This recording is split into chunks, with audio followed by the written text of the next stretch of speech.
Well, my grandfather was a tiny landlord. Was considered after liberation was considered to be a bad guy. So I was I know how tough it was when I was a kid. You tried to get into 3 colleges. Each time they rejected you. No, I tried. There is an examination that young people, if you want to go university, you have to take the examinations. So I failed 3 times. Right. But a lot of fail. I failed for funny things that I failed a key primary school test for 2 times, and I failed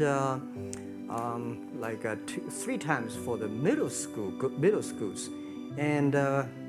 You will never believe in Hangzhou, my city, there's only one middle school that lasts only 1 year.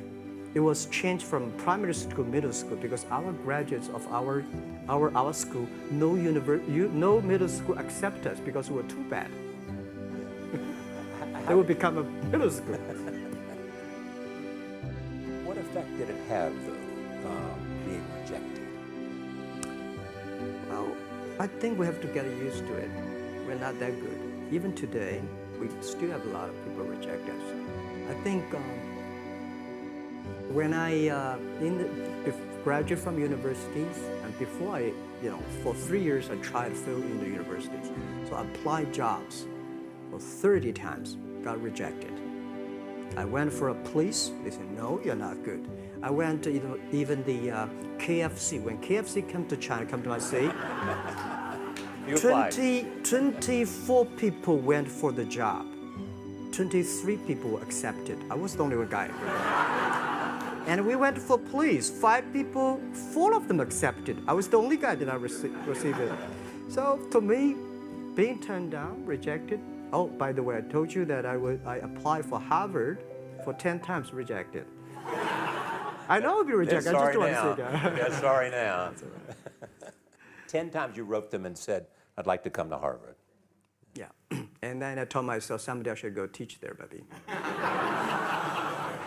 I think that can be arranged. Richard Nixon came to Hangzhou. Yeah. And after that, tourists flooded the place. Yeah. And that's how you learned English. Yeah. I really like I don't know why, at 12, 13 years old, that time I suddenly fell in love into the language, the English. And there's no place you can learn English at that time. There's no books, English books. So I went to the Hangzhou Hotel, now called Hangzhou Shangri-La Hotel, because that was the hotel can receive the foreign visitors. So every morning for 9 years, I showed them around as a free guide, and they taught me English. And I think that changed me. Today, I'm 100% made in China. I've never got a one-day train outside China. Yeah. And when people talk to me, say, Jack, how can you speak English like that? Why sometimes you talk like an Western guys? I think that was the 9 years.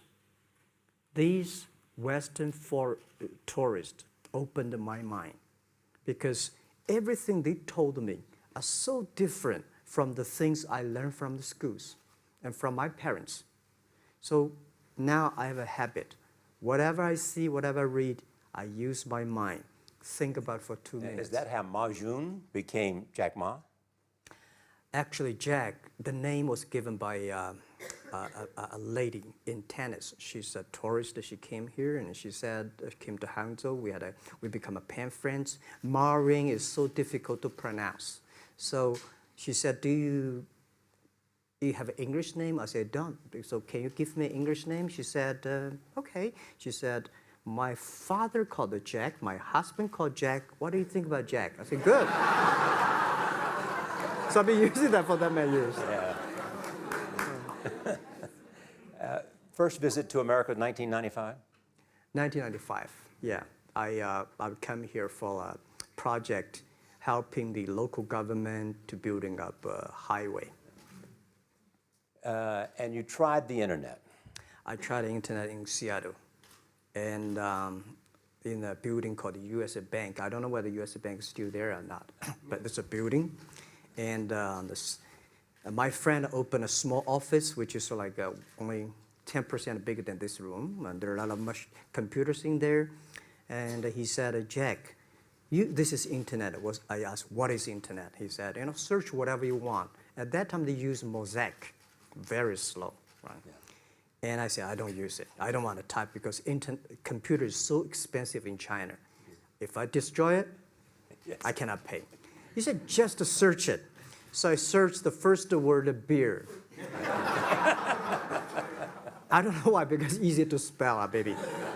And I see beers from Germany, beers from USA, beers from Japan, but there's no beer from China. And I say, okay, type the second word is China.